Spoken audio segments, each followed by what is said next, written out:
Meron po kayong question o pagtatama doon sa aking mga sinabi, pwede po kayong mag-comment sa baba. We've been cleared for takeoff.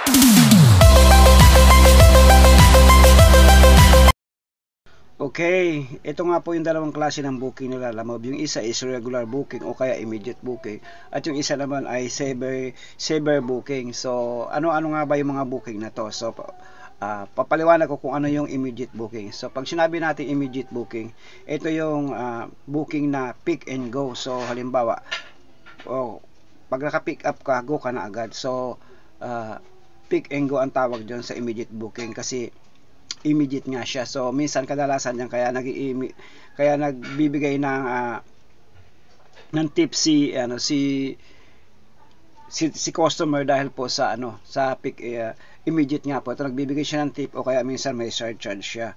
So o kaya mayroon din siyang base fare. So kumpleto po siya. So bali apat po yung makikita natin details. Yung una, ulitin ko, yung isa is base fare, delivery fee, tip, tsaka surcharge. So bali apat po yung yung makikita natin sa details booking dahil nga po ay naka-immediate siya. So ayan po ang kahalaga ng immediate booking.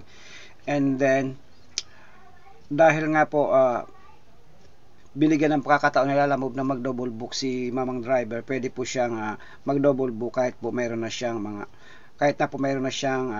nakuwang booking. So pwede po siya mag-double book. So as long as magpapaalam siya doon sa naunang customer natin. So at pumayag naman to, pwede siyang kumuha ng ka-double book. So ayun nga rin po, naka-double book na siya. Kung ano ba naka-double book na siya, so okay pa rin yun. So puntahan na po natin yung pangalawang booking. Iyan nga po ay Saver. So si Saver, ano nga ba si Saver? So pag-usapan natin si Saver. Si Saver po, ito po ay pangatlong book ni driver dahil pinayagan siya ni Lalamove na tatlo ang kanyang i-deliver sa isang ruta lang. Ang nangyari dun sa booking na to, ito ay makikita natin na kadalasan ay wala siyang base fare, wala siyang surcharge, wala siyang tips. Ang mayroon lang talaga siya is delivery fare lang talaga. So delivery fare lang talaga, katulad nitong booking na ito na ipapakita ko sa inyo at makikita nyo po kung gaano kung ano ang diferensya doon sa So makikita din natin sa booking na to na ito, example ko, yung booking na to is 55 kilometers. So ang binayaran lamang niya is 615. So kung halimbawa ganyan yung kalaki yung 615, makikita natin na halos kalahati lamang yung kanyang delivery fee compare doon sa immediate na booking, yung immediate booking na sila sabi natin. So asahan natin na kung halimbawa kayo po ay nag-book ng Saver, asahan po natin na kayo po ay hindi po talaga mauuna na madideliveran ni mamang driver dahil unang-una, yung kasabayan nyo po dyan is immediate. So dun sa immediate po, kadalasan nagbibigay ng tip doon at saka surcharge. So syempre, sa totoo lang, magagalit po talaga si customer 1 and 2 dahil nagbigay na nga sila ng immediate fee. So ayun nga po yung yung consideration natin dyan. So kung halimbawa kayo po ay Saver customer na nag-book sa Saver, asahan nyo po na mahuhuli po talaga yung parcel ninyo. So wag po kayong magagalit kung halimbawa nag-book kayo tapos hinuli kayo ni driver, kasi hindi po talaga kayo magiging priority ni mamang driver. Ayan po yung consequences dyan. So ayan po, kasi nga po ang immediate booking po, FYI lang po, ang nagkakatalo po talaga dyan yung delivery fee.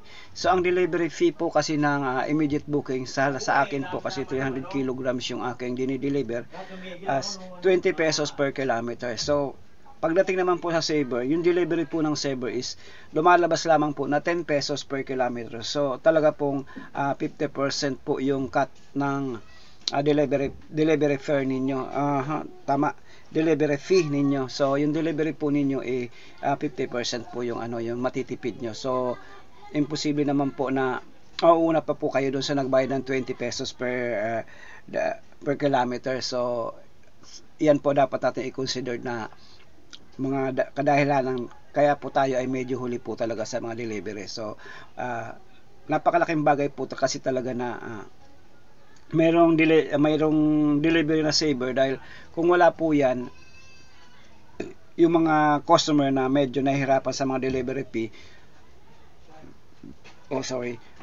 kung wala po yan doon sa mga customer na nahirapan sa mga delivery fee, hindi po talaga madadala yung mga parcel niyo. At isa po, yung strategy na po yan, marketing strategy ni Lalamove, ay para po yan sa mga kakompetensya niya. So para mas madamangan niya, mas maungusan niya yung mga kompetensya niya. Kasi sa totoo lang, hanggang sa ngayon, mas marami pa rin po ang mga Lalamove delivery compare doon sa ating mga kalaban na katulad ng Trans45. So ako po kasi may Trans45 din po, so medyo madalang po talaga ang booking doon sa Trans45 compare po sa Lalamove. So makikita po natin na yung marketing strategy ni Lalamove ay napaka-effective po talaga sa totoo lang. So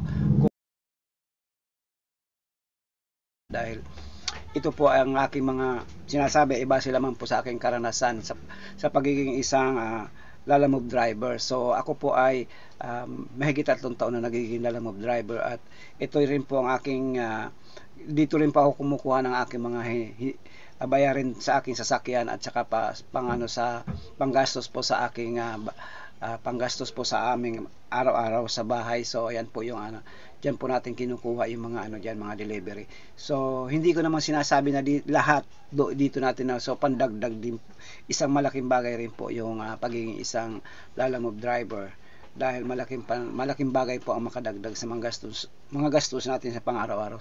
So maraming salamat po. Kung halimbawa nagustuhan niyo po yung topic na to, follow and share na rin po, or subscribe na rin po para po sa ating mga kasamahan sa industry, sa kasamahan ng mga Lalamove driver. Maraming salamat po sa inyong panonood, at sa mga customer, maraming salamat po rin sa inyo, at ingat po tayo lahat, and good day po sa ating lahat, and thank you.